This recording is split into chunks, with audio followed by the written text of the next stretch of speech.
एक नौकरी वाला अगर खुद नौकरी करने ना जाए उसको पैसा आएगा। एक दुकान वाला खुद दुकान ना खोले 12 घंटे उसको पैसा आएगा।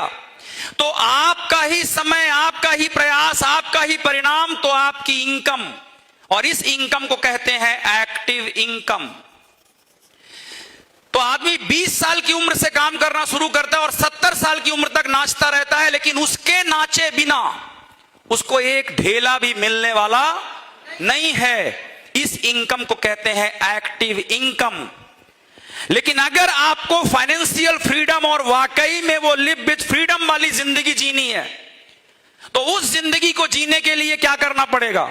दुनिया के बड़े बड़े लोग क्या करते हैं वो हमें अब समझना है। अभी क्या है? हमारा प्रयास, हमारा परिणाम, हमारा पैसा, हमारी आमदनी। तो आप 60 साल के हो जाएंगे तब भी आप रिटायर नहीं हो पाते, क्योंकि आपके बिना काम किए आपकी कमाई आने वाली नहीं है। मतलब हम बन गए हैं अकेला चना, और अकेला चना भाड़ नहीं फोड़ सकता। सुना है ना? मतलब हम अकेले अपने दम पर बड़ा कारनामा नहीं कर सकते। अगर आपके पास बड़े सपने हैं, अगर आपको फ्रीडम से जीना है, अगर आपको बड़ा बिजनेस क्रिएट करना है, तो इसका एक ही फॉर्मूला है, अपने साथ दूसरों का समय जोड़ लो, अपने साथ दूसरों का प्रयास जोड़ लो, अपने साथ दूसरों का पैसा जोड़ लो, अपने साथ दूसरों के परिणाम जोड़ लो, तो फिर आपको चक्रवृद्धि ब्याज की तरह पैसा आएगा।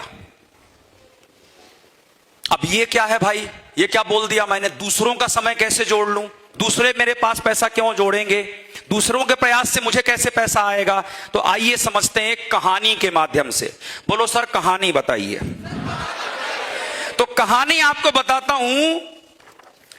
एक बार दो भाई थे। कितने लोगों ने मैकडॉनल्ड में बर्गर खाया है? खाया है कभी ना कभी, ठीक है? तो दो भाई थे। उन भाइयों का नाम क्या था? Richard and Morris McDonald. तो रिचर्ड एंड मॉरिस मैकडॉनल्ड ने 1940 में एक बर्गर की दुकान खोली, छोटी सी, और वो बहुत अच्छा बर्गर बनाते थे, बहुत अच्छा, भीड़ लगती थी उनके यहां। दिन भर उनको मतलब बर्गर खिलाते खिलाते थक जाते थे, तो भी कस्टमर नहीं खत्म होते थे। इतना अच्छा बर्गर उन्होंने बनाया। 1940 से लेकर 1955 तक उन दोनों भाइयों ने बिजनेस किया। पर उनका बिजनेस कैसा था? उनका प्रयास, उनकी मेहनत, उनका रिजल्ट, उनकी सफलता। बात पकड़ में आ रही है? 15 साल उन लोगों ने दुकान खोली, बर्गर बनाया, मेहनत की, लेकिन अगर वो एक दिन दुकान नहीं खोलते थे तो उनको पैसा नहीं आता था। अगर वो दोनों भाई खुद दुकान में नहीं बैठते थे तो बर्गर अच्छा नहीं बनता था, क्योंकि सिर्फ उनको पता था कि बर्गर अच्छा कैसे बनाते हैं। उस आमदनी को कहते हैं एक्टिव इनकम। एक दिन उनको एक आदमी मिला, उसने उनके दुकान में बर्गर खाया। उसका नाम था रे क्रॉक। वो कब मिला? 1955 में, 15 साल बाद। तो जैसे उसने उनका बर्गर खाया, बोला बर्गर तो बहुत अच्छा है, लेकिन प्रॉब्लम यह है कि ये इसी एरिया के लोग खा रहे हैं, क्योंकि जहां दुकान के 5-10 किलोमीटर में लोग हैं वहीं आएंगे बर्गर खाने के लिए। उसने कहा जब इतना अच्छा बर्गर बनाते हो मेरे भाइयों, तो पूरे देश में क्यों नहीं बेचते और पूरी दुनिया में क्यों नहीं बेचते? तो उन लोगों ने कहा 15 साल से बर्गर बना रहे हैं हम लोग, बकलोल ना समझो हमको। रे क्रॉक ने कहा तुम्हारे बिना दुकान खोले भी पैसा आ सकता है। बोले हमको उल्लू ना बनाना, हम पढ़े लिखे आदमी हैं। रे क्रॉक बोला तुम घर में सोओगे तो भी तुमको पैसा आएगा। बोले हम इतने बेवकूफ नहीं है, तुम्हारे झांसे में आने वाले नहीं है। वो बोला अरे मेरी बात तो सुनो, तुम घर में बैठे रहोगे तो भी तुमको पैसा आएगा। वो बोले ऐसा आज तक हमने पहले होते हुए देखा, हम उस पर ही विश्वास करेंगे जो आज तक हुआ है। ये हम स्कीम में फंसने वाले नहीं हैं। आपको पता है रे क्रॉक वो आदमी था जिसने फ्रेंचाइजिंग सिस्टम की शुरुआत की। मतलब उसने कहा कि एक काम करो दोनों भाइयों, हमको यह बता दो कि तुम ये बर्गर बनाते कैसे हो, एक बार बता दो, हम लिख लेंगे पेपर में, और फिर हम यही ट्रेनिंग बहुत सारे लोगों को देंगे कि वो भी इसी तरह का बर्गर बना सके।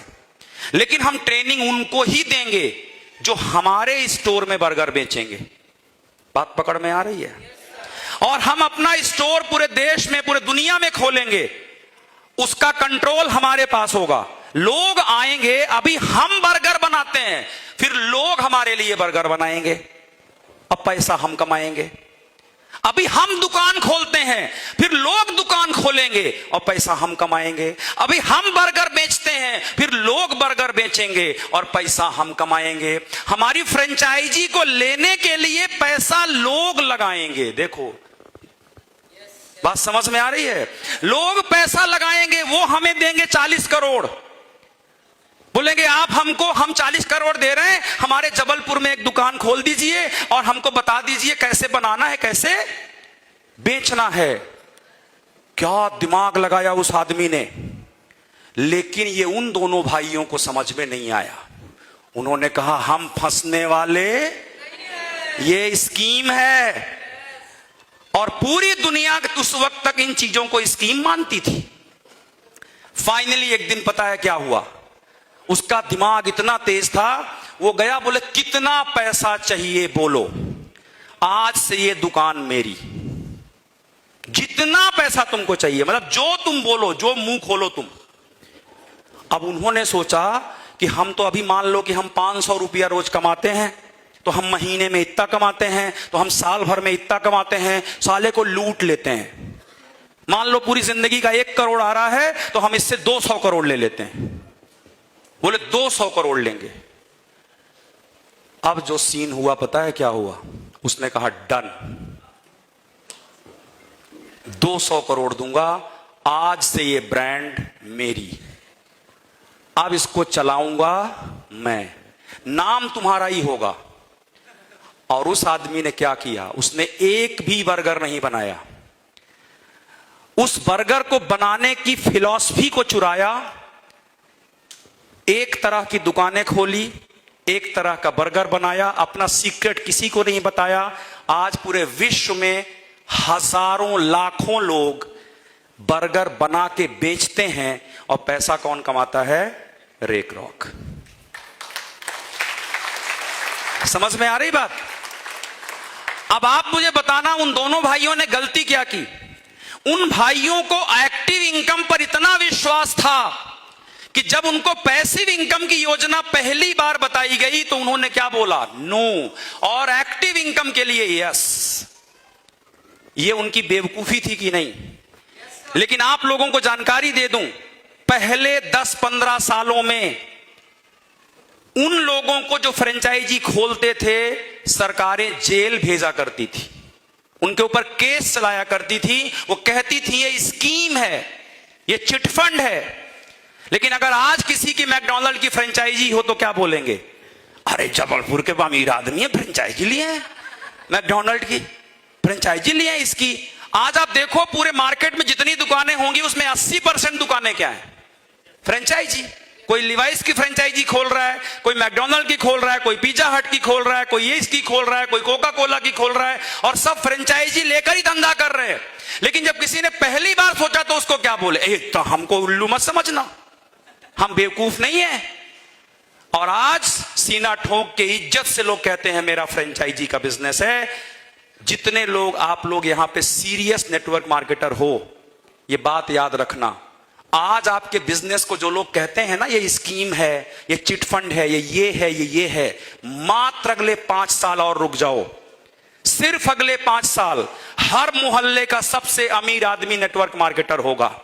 आज डीके नरवरे जिस मोहल्ले में रहते हैं, उनका बंगला, उनकी मर्सिडीज किसी के पास नहीं है वैसा।